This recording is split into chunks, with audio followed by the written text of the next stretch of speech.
So the process is all in terms of going deep, deep, deep and living the practice. So my question's more about the practicality of that. So is Ramana Maharshi emphasizing meditation as part of the self-inquiry? And the other part I was thinking in terms of that self-inquiry is, how do I get better at asking the right, like the good questions that will go deeper, rather than the ones that tend to keep me more into the illusion of reality. So those are two questions really about the process of the self-inquiry. Okay. What does meditation mean? Meditation means thinking. It's a basic meaning of meditate, but it means fixing the mind on one thing. That is, in any meditation, you're trying to keep your attention on one thing. But what should we attend to? What do we want to know? If we want to know who am I, what should we attend to? We should attend to I. So this practice of self-investigation is nothing but attending to I, attending to ourselves. So in that sense, yes, it is meditation. Bhagavan sometimes described it as Swarupa Dhyana. Swarupa Dhyana means meditation on our own real nature. Meditation on what we actually are. It is not meditation in the sense of meditating on any object, because objects are things other than ourselves. If we want to know about other things, we meditate on them. But if we want to know who am I, there's only one thing we should meditate on: I, and I alone. If you want to know something, if you want to see what's written in a book, you don't look in the other direction. You open the book and look inside. If you want to see what you actually are, you need to look inside yourself.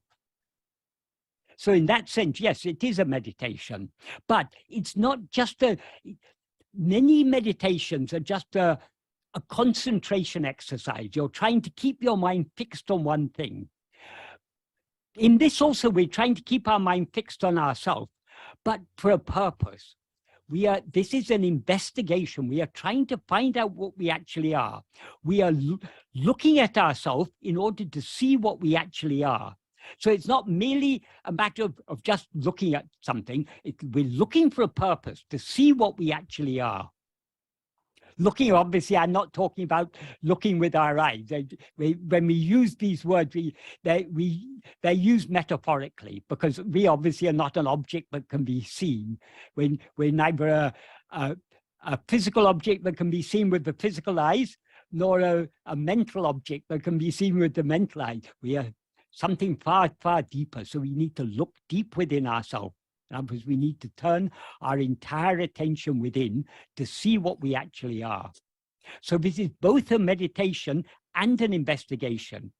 You can say it's an investigative meditation or a meditative investigation, whichever way you want.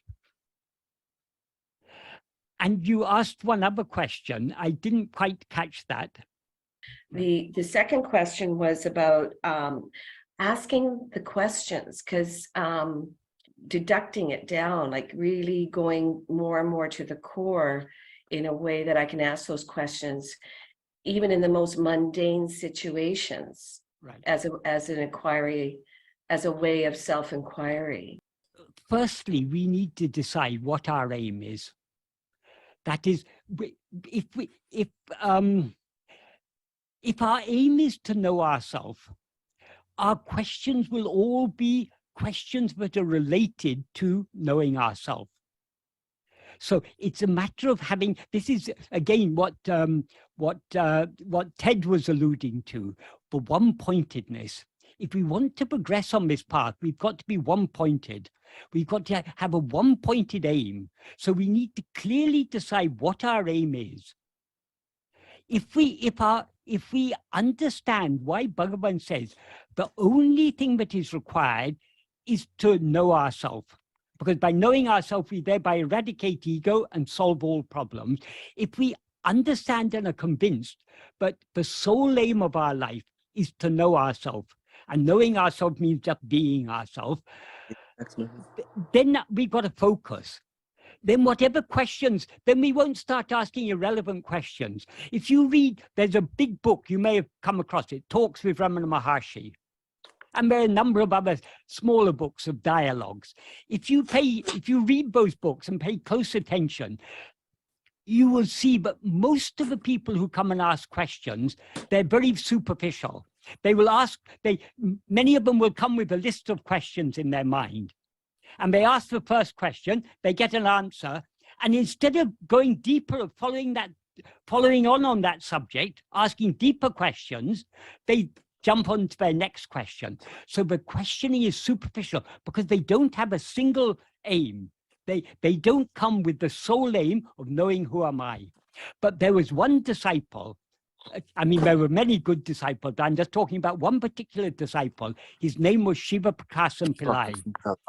He came to Bhagavan in about 1900 or 1901, thereabouts. And he didn't know anything about Bhagavan, except this was some young boy who was sitting seemingly absorbed in meditation. But he felt this is the person who can answer his questions. And the first question he asked Bhagavan was, Swami, who am I? So you can see from that first question what his aim is. His aim is to know what he is. So he is the perfect disciple for the perfect guru, because the guru came to teach this path of investigating who am I, and the first question he asked was, who am I? And all the subsequent questions he asked were all related to that. They were all connected with actually how to find out who am I.